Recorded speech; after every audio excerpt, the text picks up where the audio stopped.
Welcome to the deep dive.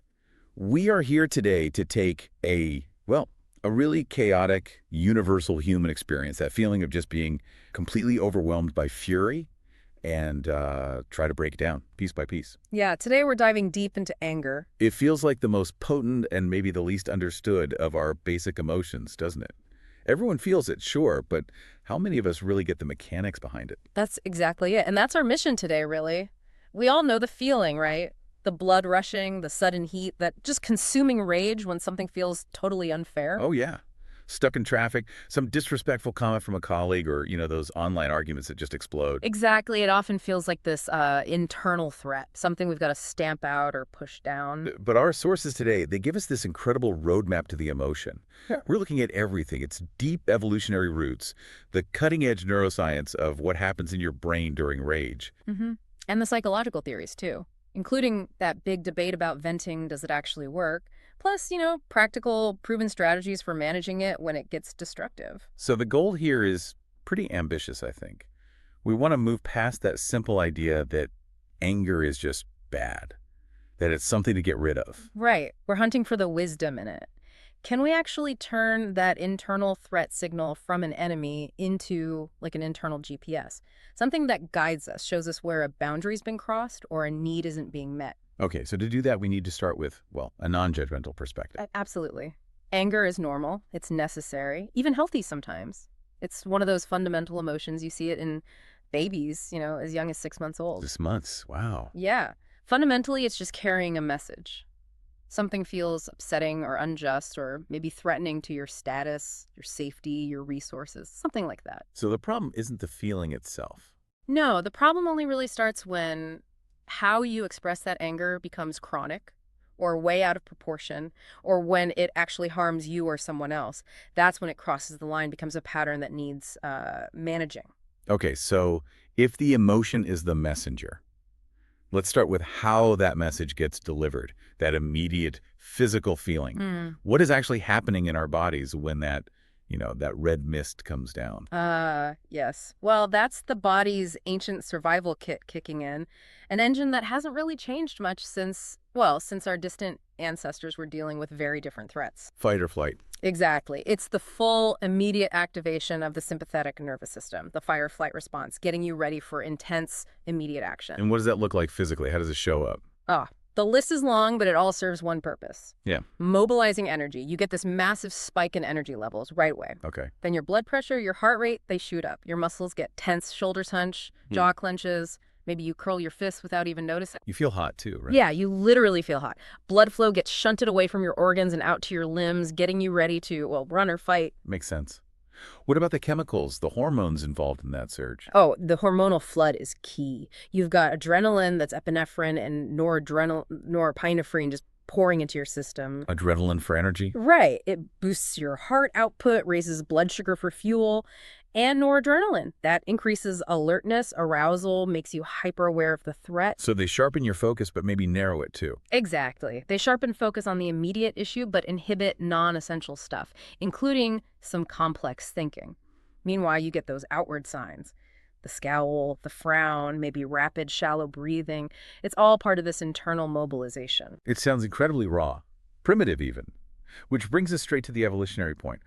Why was this state, which causes so much trouble for us now, in traffic jams, why was it so vital for survival back then? Well, it was, and honestly, it still is, a protective signal at its core. It gives you that instant, intense burst of power and energy, enough to overcome a physical threat, or, much more common these days, to respond when you feel a boundary's been violated. Okay. And there's this really interesting idea we found in the sources. It's called the recalibrational theory of anger. Recalibrational theory. Okay. Sounds a bit academic. Let's unpack that. What's it suggesting about why anger is adaptive?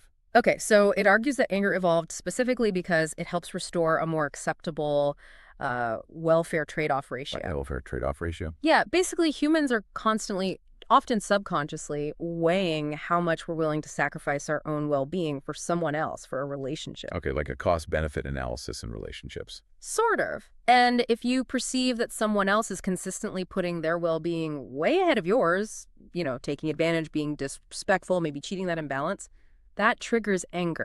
So the anger is a signal. to push back against that imbalance, to force a renegotiation. Exactly. The anger, especially if expressed assertively, it acts as this powerful, visible signal. It psychologically and behaviorally pushes the other person to correct things. It makes the cost of treating you unfairly higher. So it protects your resources, your standing in the group. Precisely. Whether that group is your family, your work team, whatever, without that mechanism, you'd just be, well, exploited constantly. Yeah. It establishes boundaries. It says, hey, I'm not a doormat. This line, it's firm. So it's not just self-defense, it's kind of social defense too. It defines differentiation, manages conflict within relationships. But, and this is a big but, sometimes that anger isn't really about an external boundary violation. Sometimes it's a cover story. Right. This is where we get into anger being a secondary emotion. Exactly. Psychologists often talk about anger as a blanket emotion. It's strong, maybe aggressive, and we use it to mask or push away other feelings, usually feelings that are more primary, more vulnerable, that we just don't want to deal with. Like what? What kind of primary feelings are we talking about? Think about things like deep hurt or fear, feeling really isolated, lonely, grief, profound sadness. Stuff that makes us feel weak. Often, yeah. Those emotions, they require vulnerability, introspection. A lot of people find that intensely uncomfortable. Anger, on the other hand, it feels powerful, it feels certain, motivating. It's just easier sometimes to feel righteously angry than it is to feel, say, deeply wounded or scared. And there's that anger funnel analogy people use. That's a great way to visualize it. Imagine this wide funnel. At the top, you've got all those vulnerable primary feelings. Feeling betrayed, unsafe, rejected, overwhelmed, sad, all that stuff. Okay. As those feelings slide down the funnel, they get compressed, maybe ignored, not really examined.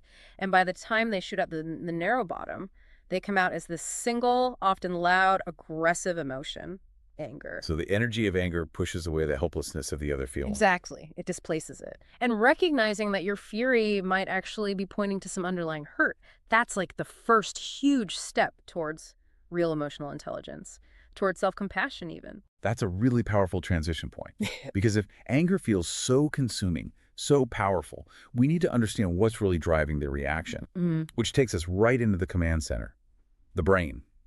If the body's primed for a fight, what's the neurological clash happening upstairs that makes us lose control, act impulsively? Well, the conflict is ancient. It's fundamental, pretty mechanical, really. It's the brain's alarm system battling the neurological break. The amygdala versus the prefrontal cortex. That's the one. The emotional limbic system versus the newer thinking neocortex. Okay, let's start with the alarm system, the amygdala. Right. The amygdala, it's actually a pair of tiny almond-shaped bits deep in the temporal lobes. It's the hub for processing emotions, especially fear, pleasure, and crucially for us today, anger. And it's fast. Incredibly fast. When something triggers it, the traffic, the insult, whatever feels like a threat, the amygdala does this instantaneous high-speed check. It basically screams threat and kicks off the stress response way before your thinking brain can even catch up. And how does it trigger that whole body-wide fight or flight we just talked about? It sends a signal straight to the hypothalamus. Think of the hypothalamus as the CEO of the body's stress response. Okay. The hypothalamus then activates the autonomic nervous system, the ANS, which triggers the release of those stress hormones, adrenaline and noradrenaline. This whole circuit, amygdala to hypothalamus to ANS, it's lightning quick. And the amygdala isn't too picky about the threat level. Not really. It has a pretty low threshold, a real hair trigger. It doesn't differentiate well between, say, a genuine life or death threat and, I don't know, a snarky email. It just reacts. Yeah, because the amygdala is the accelerator, the alarm. Where's the brake? Where's the intelligence the control's supposed to come from? That's the prefrontal cortex, the PFC, right behind your forehead. This is the newest part of the human brain, evolutionarily speaking. It's your thinking brain. Executive functions. Exactly. Judgment, impulse control, weighing consequences, planning, regulating emotions, that's all PFC territory. It's the neurological brake designed to override or at least modulate the amygdala's impulsive signals. But clearly when we get into that explosive rage state, the brake isn't working. It fails. It fails because the emotional signal is just too overwhelming. When anger spikes really high, the PFC's ability to function effectively gets suppressed. It's literally flooded by neurochemicals, overwhelmed by the sheer speed of the limbic system's reaction. An amygdala hijack. That's the term, yeah. The older emotional system takes the wheel. And that leads to those impulsive, short-sighted, often deeply regrettable actions because the part of your brain that thinks about future consequences, it's temporarily offline. What I find really interesting here is usually when we talk negative emotions, we think withdrawal, right? Fear makes you run, sadness makes you retreat. But anger feels like it pushes you forward. It's approach, not avoidance. This is such a crucial point, and neuroscience really helps clarify it. Fear and sadness. They're negative valence, sure, but paired with withdrawal motivation, anger. It combines that negative valence, it feels bad, with a really powerful approach motivation. You don't run from the injustice. You move towards it. Exactly. You move to confront it, to overcome it. And we can actually see this reflected in brain activity Oh, patterns. so? Studies looking at brain lateralization, which side of the frontal lobe is more active, they back this up. Researchers found that trait anger, basically, how prone someone is to getting angry in general, is associated with greater leftward frontal asymmetry. Now wait, that's surprising because isn't the left hemisphere usually linked with positive feelings and approach behaviors? It is. For decades, the standard view was right hemisphere for all negative emotions. But this research shows anger because it gears you up to engage, to exert power. It actually utilizes that approach circuitry, usually linked to positive motivation. Which helps explain why it feels so energizing, so motivating, even though it's technically a negative Yeah. emotion. Precisely. It prepares you to influence your environment, Yeah. to push back. Okay, so let's connect this unique approach motivation to how anger messes with our decision making. We said anger feels certain, powerful. But does that power lead to smarter choices? Because the research seems to say absolutely not. No, it really doesn't. And this has huge implications, especially for how we handle conflicts, disagreements, particularly in polarized times. Anger significantly degrades the quality of our decisions Wrong. because it's associated with this heightened but often totally misplaced sense of certainty and control over what's going to happen. And certainty breeds recklessness. That's exactly it. Think about fear or sadness again. When you're scared, you get pessimistic, cautious. You think carefully, systematically. You weigh the risks. Yeah. Anger, though, it triggers instant optimism about your own chances, your own success, and this certainty. It promotes what psychologists call careless heuristic processing. Heuristic processing, Mm. mental shortcuts. Yeah, exactly. When you're angry, you stop thinking deeply, analytically. You don't carefully weigh the quality of arguments. You don't pause to consider alternatives. You tend to ignore evidence that contradicts you. So you rely on gut feelings, superficial cues. Pretty much. Stereotypes, gut feelings, simple cues. The angry decision maker feels certain they're right, feels certain they can force the outcome they want, and so they act impulsively without really thinking it through. So that angry email that felt so right at the time, or that comment you fired off online, that feeling of absolute rightness was the emotion itself fooling the brain. Essentially, yes. It's telling your brain, go, go, go, you've got this, you'll win. It sacrifices accuracy for speed and that feeling of power. Which really helps understand things like online arguments, political polarization. If you feel certain and righteously angry, you're less likely to even look at challenging info. Right. You're more likely to just grab onto simple, emotionally charged statements that confirm what you already feel. Anger multiplies energy, sure, but it short-circuits cognition. Okay, we see this powerful energy, and the natural impulse is to find an outlet for it. Which brings us right to that huge, enduring idea. Catharsis. The idea that venting anger, letting it out, is good for you. Purges the emotion, improves your mood. Does the science actually back that up? No. We really need to challenge that whole notion of catharsis head on. The sources we looked at, overwhelmingly clear. Venting anger, yelling, shouting, hitting a pillow, whatever, it just does not provide the relief people think it does. But it feels good sometimes, doesn't it? In the moment? It can feel like a release, yeah, because you're discharging that huge buildup of physical energy. We talked about the adrenaline, the muscle tension.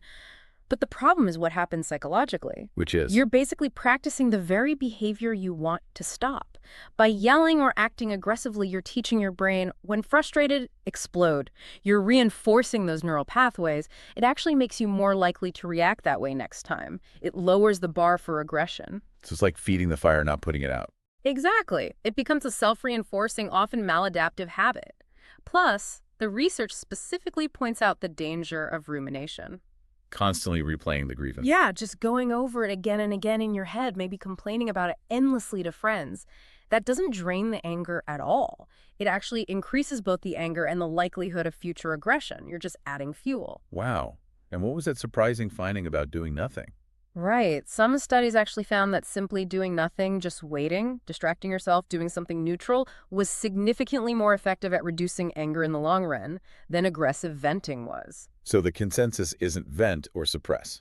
No, neither extreme is ideal. Total suppression, the anger in style, isn't good either. That leads to chronic anger, physical health problems. Like high blood pressure, heart issues. Absolutely. Keeping those fight or flight hormones constantly elevated takes a toll.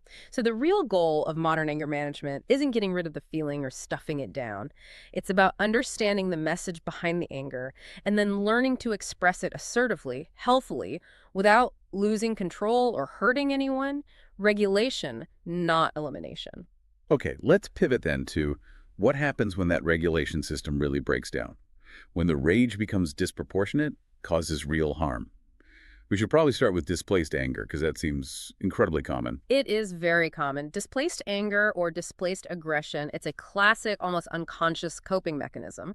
It's when you take all that angry energy and frustration and you direct it towards a safer target, not the actual source. Like yelling at your partner because your boss chewed you out. The classic example, yeah. The real source, the boss, the system, whatever feels too risky to confront. Maybe you fear losing your job, or the confrontation just feels impossible. So that pent-up emotion needs an outlet, and you subconsciously pick someone or something less threatening, someone unlikely to retaliate in a way that really damages your life, a spouse, a child, sometimes even the dog or an inanimate object. What usually drives this pattern? Is it just stress? It's often a buildup of stress and frustration, yeah, combined with maybe a fear of confrontation or just lacking the skills to communicate assertively. Deeper down, psychologically, it can sometimes point back to early life experiences, maybe learning that expressing anger directly was unsafe, so you learn to only direct it downwards at someone perceived as weaker. Or personality factors? Yes, certain personality traits or disorders can play a role. For instance, in narcissistic personality disorder, a lack of empathy might mean the person doesn't fully register or care about the pain their displaced anger causes others. And the impact on the person who's the safe target must be incredibly damaging. Oh, it's toxic. It completely erodes trust and safety in a relationship. The whole dynamic shifts. People start feeling like they're constantly walking on eggshells, trying not to trigger an outburst. Being punished for something they didn't even do. Exactly. It leads to chronic anxiety, resentment. Communication just shuts down. It can destroy relationships. Okay, moving beyond that common but still harmful pattern. Let's talk about the more pathological forms, where the rage is really extreme and out of control, like intermittent explosive disorder, IED. What defines that? All right, IED is classified as an impulse control disorder. The key feature is these repeated, sudden, incredibly impulsive, aggressive outbursts, verbal or physical, that are just massively out of proportion to whatever triggered them. So, like, totally losing it over a very minor frustration. Precisely. Road rage over a small delay that ends in threats or property damage, maybe throwing things, getting into physical fights over trivial matters. The outbursts are typically short, usually under 30 minutes, and crucially, they feel impulsive, not pre-planned. Do people with IED realize it's excessive? Often, yes. Afterwards, they frequently feel remorse, shame, or distress about their actions. They might know their reaction was way over the top, but in the moment, they feel completely unable to stop it. That loss of control is central. And there's a specific diagnosis for kids and teens with severe chronic irritability, right? DMD. Yeah. Yes, disruptive mood dysregulation disorder. DMDD was introduced partly to provide a more accurate diagnosis for kids who were perhaps being misdiagnosed with bipolar disorder when the core issue was severe, persistent irritability and anger. So what does DMDD look like? It's characterized by ongoing irritability, a generally angry mood most of the day, nearly every day, plus frequent, intense temper outbursts, verbal or behavioral, that happen, on average, 3 or more times a week for at least a year. And these aren't just typical kid tantrums. No, far beyond that. The outbursts are severe and inconsistent with the child's developmental level. The symptoms have to be present in multiple settings like home and school and cause significant problems in their life. It points to a real underlying difficulty with tolerating frustration and regulating emotion. And these kids are at higher risk for other issues later. Yes, children with DMDD have a higher risk of developing depression and anxiety disorders as they get older. It's a marker of significant emotional dysregulation. Speaking of youth and lasting damage, we absolutely have to talk about the impact of chronic verbal abuse. Martin Teicher's research was groundbreaking here, wasn't it? Showing the damage isn't just emotional, it's physical. Teicher's work is incredibly important for understanding the long-term cost of exposure to rage. His study showed, pretty shockingly, that chronic verbal abuse from parents or peers leaves actual physical structural damage in the developing brain's white matter. White matter being the brain's wiring. Exactly. And this damage persists into adulthood. What was really stunning was finding that the negative impact of verbal abuse was comparable to witnessing domestic violence or experiencing non-familial sexual abuse. So words can cause physical trauma to the brain. Yes, it is a form of trauma that physically reshapes the brain. The research pinpointed damage in 3 key neural pathways. Which ones? Okay, first, the arcuate fasciculus. This is crucial for language processing, connecting the parts of the brain that understand language and produce speech. Damage here can impair how a child processes language, socially and academically. Wow. Okay. Second, part of the cingulum bundle. This pathway is really important for emotional regulation, linking the emotional limbic system to the thinking PFC. Disturbances here are strongly linked to higher rates of PTSD, anxiety, and depression later in life. And the third one? Part of the fornix. This structure is involved in memory and recall, and disrupting it is associated with increased anxiety. So the very brain structures needed for communication, emotional control, memory, they're being physically warped by constant hostility. Absolutely. The emotional environment is literally shaping the brain's physical architecture. And Teicher's work also showed that the effects of this damage show up differently depending on when the abuse happened. How so? What are the patterns? Well, if the verbal abuse happens mostly in early childhood, the outcome often includes somatization, basically, experiencing emotional distress as physical symptoms, unexplained illnesses. Okay. And later. During middle school years, the impact tends to show up as increased risk for drug abuse, anxiety, and depression. And then, critically for our topic today, if the abuse continues into high school, the outcome is often marked by significantly increased levels of hostility and generalized anger in the individual. It really drives home that anger is a massive public health issue, whether it's expressed outwardly or turned inward. No question, it has profound, lasting consequences. This outward expression of rage, we see it in road rage, we talked about displaced anger, seems to reach a whole new level online. Internet rage. Yes, internet rage is fascinatingly complex. The digital environment seems to act like an accelerant for hostility, doesn't it? Why is that? Anonymity. That's a huge part of it. Anonymity plus the sheer distance and dehumanization of interacting online. It removes a lot of the normal social breaks that stop us from being aggressive face-to-face. The online disinhibition effect. Exactly. When you're not looking someone in the eye, when there's no immediate physical consequence, the psychological filter just drops. It becomes easier to see the other person not as a whole human being, but as an avatar, a political label, just the opposition. And that anger-fueled certainty and careless thinking we discussed earlier must just run rampant online. Oh, completely turbocharged. People often jump into discussions already emotionally charged, maybe after seeing some clickbait headline designed to provoke outrage. If the topic hits a personal nerve, the emotional response just gets amplified massively. Leading to language you'd never use in person. Orders of magnitude stronger, more aggressive, and then those cognitive biases we mentioned kick in and just feed the whole cycle. Right, you mentioned 2 key biases. The first was the backfire effect. Yes, the backfire effect. Yeah. This is where, when someone who's already emotionally invested in a viewpoint is shown strong evidence that contradicts it, they don't change their mind. Often they actually dig in deeper. The conflicting data makes them more certain. Bizarrely, yes. It can feel like an attack, triggering defensiveness, and they become even more entrenched. The evidence meant to correct them actually backfires, reinforcing their original stance and probably increasing their anger. Wow. Okay, and the second bias. This explains people arguing against something they seem to have misunderstood. That relates to the Dunning-Kruger effect interacting with confirmation bias and that anger-fueled processing. It's not just about competence, it's about perception. Anger makes you filter information. You might skim an article, misinterpret its focus because you're already primed to disagree, and then react furiously to something that wasn't even the main point. Feeling attacked even if the article was neutral. Exactly. So you combine the certainty from anger, the anonymity, the backfire effect, the poor information processing. It's just a perfect storm for constant, widespread online hostility. Okay, we have thoroughly covered the roots, the biology, the brain science, and the destructive fallout of unregulated anger. Now, the crucial part, management. How do we actually break that cycle? How do we start using anger as that internal GPS, not a weapon? Right. Management really starts with understanding the structure of an anger episode. We often use the anger aggression cycle model for this. It applies whether it's a kid's tantrum or adult road rage. It has 3 phases. Buildup, explosion, aftermath. That's it. The buildup phase is where the intervention has to happen. This is when you start noticing the cues, the physical tension, maybe clenching your jaw, pacing. The internal talk, too. Catastrophic thinking. Yes, that internal monologue ramps up. This is awful. They shouldn't do that. Your focus narrows. If you don't interrupt it here, you slide into the explosion phase. Level 10, anger.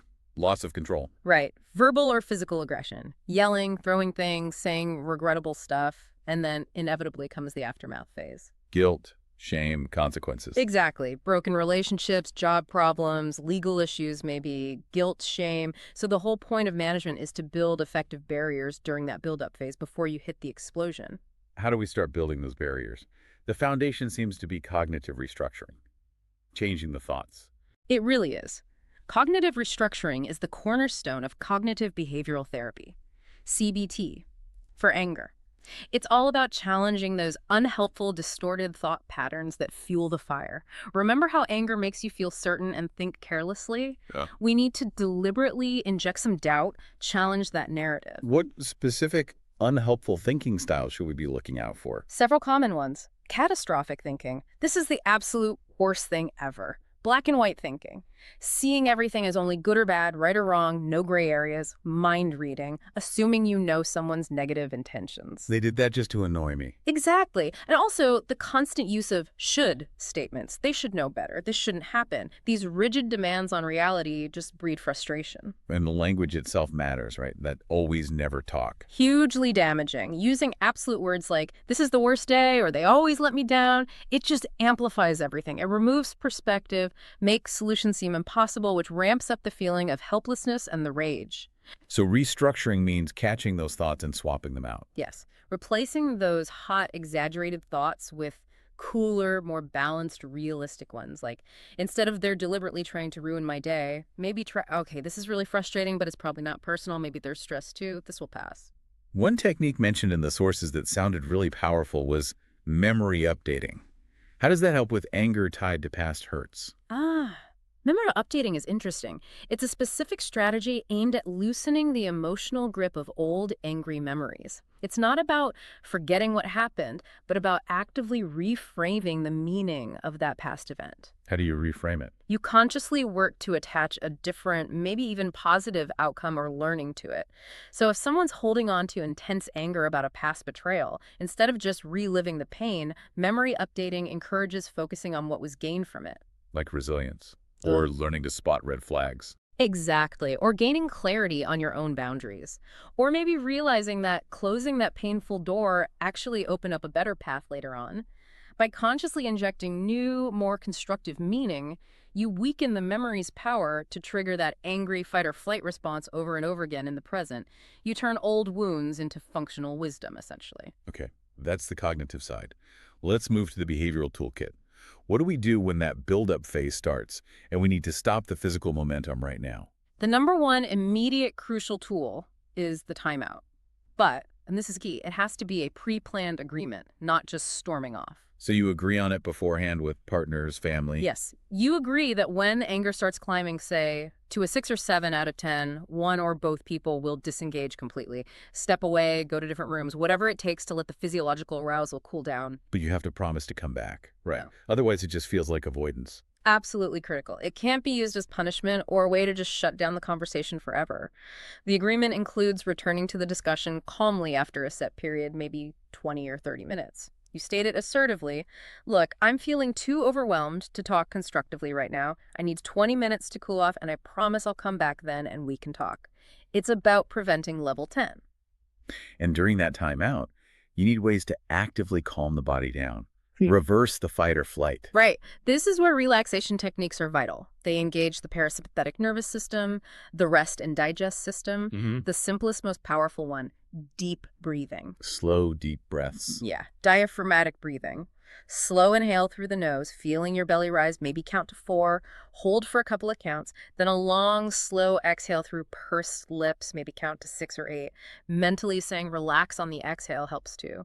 Just deliberately slowing your breathing sends a signal to your amygdala, threat's over.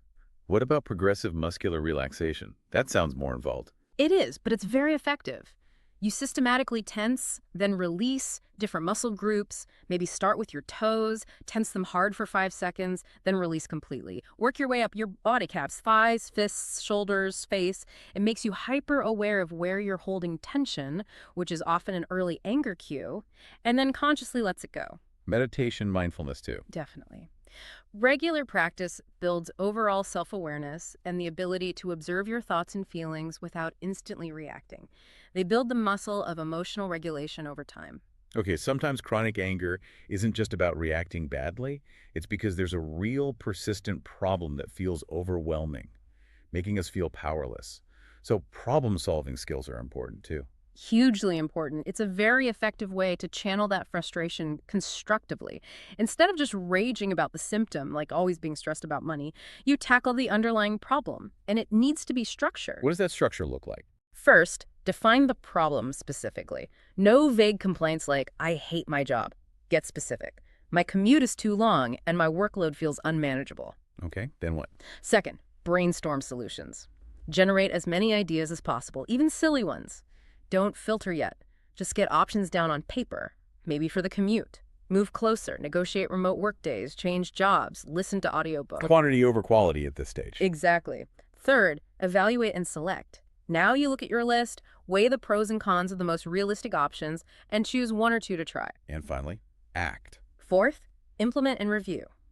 Break the chosen solution down into small, manageable steps. Make a plan. Try it. See what happens. If it doesn't work, you don't just default back to anger. You go back to the brainstorming or evaluation stage.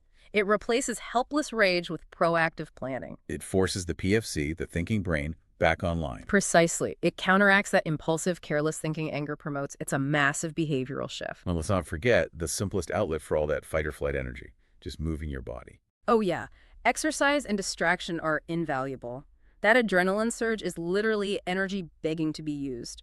Running, hitting a punching bag, dancing, playing a sport, it channels that energy productively. Plus, being generally fit helps with stress anyway. Absolutely.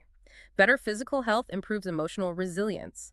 And sometimes simple distraction is enough to stop the escalation, putting on music, doing a puzzle, calling a friend about something else entirely, just interrupting the buildup. Okay, so much of this comes down to navigating conflict, especially in relationships, which means shifting from aggressive or passive communication towards being assertive. Assertiveness really is the sweet spot, isn't it? Aggression violates the other person's rights. Passivity violates your own rights. Assertiveness is about stating your needs, feelings, and boundaries clearly and respectfully, while also respecting the other person. And the absolute key to that is owning your own feelings. Yes, using I statements, focusing on your experience, not blaming. So instead of, you always leave your mess everywhere, you say, I feel frustrated when I see clothes left on the floor because it makes the room feel chaotic to me. Focusing on the feeling and the specific behavior, not attacking the person's character. Exactly, and framing things as requests, not demands or threats. Would you be willing to put your clothes in the hamper instead of, you better clean this up right now or else? Makes sense. And if assertive speaking is half of it, the other half must be assertive listening, slowing down. Crucial. The impulse when angry is to interrupt, jump to conclusions, assume the worst motives, that mind-reading thing again. Effective communication requires deliberately slowing down, really listening to understand, maybe paraphrasing back what you heard. Asking clarifying questions. Yes. Can you help me understand why that happened? Or what were you thinking when you did that? Often you find out the perceived offense wasn't malicious at all. It was carelessness or fear or misunderstanding. Keeping lines open, focusing on the issue, not the person, that de-escalates things fast. Now, for people dealing with really severe, chronic, maybe pathological anger, where general CBT isn't quite enough, what other therapeutic approaches show promise? Our source mentioned several. Right. While CBT is often the first line, focusing on changing thoughts and behaviors, sometimes deeper or more specialized approaches are needed, especially if anger is tangled up with other issues like trauma or personality disorders. Can we quickly define those other modalities, like ACT? Sure. Acceptance and commitment therapy, ACT, is interesting. Unlike CBT's focus on changing thoughts, ACT focuses more on accepting the presence of difficult thoughts and feelings, including anger, without struggle. Then you commit to taking actions aligned with your core values, even while feeling angry. The goal isn't to eliminate anger, but to live a meaningful life alongside it. Okay, what about EFT? Emotion-focused therapy, EFT, often used in couples work, dives deeper to uncover the primary vulnerable emotions hiding underneath the anger, the hurt, the fear, the shame, the loneliness. It helps people access and express those underlying needs more directly and safely, which often reduces the need for the protective blanket of anger. And DBT. That comes up a lot with emotional regulation. Dialectical behavior therapy, DBT, is highly effective for severe emotional dysregulation, borderline personality disorder, and issues involving impulsive anger or self-harm. It's very skills-based, teaching concrete skills in 4 areas: mindfulness, being present; distress tolerance, getting through crises without making things worse; emotion regulation, understanding and managing emotions; and interpersonal effectiveness, assertiveness, maintaining relationships. So a key insight, especially from ACT maybe, is that you don't necessarily have to change feeling angry easily to change the behavior that comes from it. That's a huge point. You can accept, okay, I'm someone who tends to feel anger strongly and quickly, but still choose to use DBT skills or assertive communication instead of yelling. You learn to decouple the feeling from the destructive action. The emotion itself isn't the problem. The unmanaged response is. Okay, one last thing, the really cool technological approach for kids and teens who might resist traditional talk therapy, the rage control video game. Oh, yeah, that's a fantastic example of blending tech with behavioral science. RAGE control stands for Regulate and Gain Emotional Control. It's designed for kids, often adolescents, with impulse control or anger issues. It looks like a classic arcade shooter game, kind of like Space Invaders. But there's a twist involving biofeedback. Exactly. The player wears a heart rate monitor, and the game's difficulty, specifically their ability to shoot effectively, is directly tied to their heart rate. So if they get angry and their heart rate goes up, Their spaceship's gun starts shooting blanks. The only way to succeed, to actually play the game well and win, is to learn to stay physiologically calm while doing something potentially frustrating and intense. that's brilliant. It forces them to practice regulation in the moment of stress, not just talking about it later. It mimics real life, right? You have to manage your anger while the stressor is happening. It provides immediate, non-judgmental feedback. Lose control, lose the game, calm down, you can play. And it's done alongside therapy, so the therapist can then talk with the kid about, okay, what happened when you started shooting blanks? What were you feeling? How did you calm down? And link it to real-world situations. Wow, work. Early trials showed really promising results in reducing anger symptoms and improving emotional control in the kids who used it. It's a great example of innovative intervention. Okay, this has been an incredibly thorough deep dive. From the evolutionary roots to brain scans to video games. Let's try to quickly pull together the main threads. All right. We established anger is ancient, it's adaptive, it's like an internal GPS pointing to perceived threats or boundary violations. But When the brain's brake system, the PFC, gets overwhelmed by the amygdala's alarm signal, that adaptive energy turns destructive. It leads to poor decisions, damaged relationships. and we busted the catharsis myth. Venting aggressively often just reinforces the pattern. The real power comes not from suppression, but from understanding anger's message and responding assertively, using tools like cognitive restructuring, timeouts, relaxation. And crucially, we saw the very real physical damage that chronic rage, especially verbal abuse, can inflict on a developing brain, warping the pathways needed for language, memory, and emotional control itself. Yeah. So the path forward involves learning skills, defining problems clearly, challenging those hot, exaggerated thoughts, and consciously practicing calmer responses. Which brings us back to maybe the most unique and kind of unsettling insight from our sources. Something for you, the listener, to really chew on. We learned that anger, unlike fear or sadness, gives us this incredibly potent, seductive feeling of certainty and optimism. It makes us feel powerful, in control, and encourages impulsive action because we feel sure we'll succeed. It feels good, that certainty, but it comes at the cost of accuracy, of careful thought, of wisdom. So, if managing anger effectively means deliberately slowing down, questioning that intense feeling of certainty, challenging that sense of control right when you feel most enraged. And we're asking you to make a fundamental trade-off, aren't we? We are. It's about consciously choosing long-term well-being, choosing accuracy, choosing healthier relationships over the temporary intoxicating rush of power and speed that rage offers so easily. So the question to leave you with is, what are you willing to trade for better emotional control?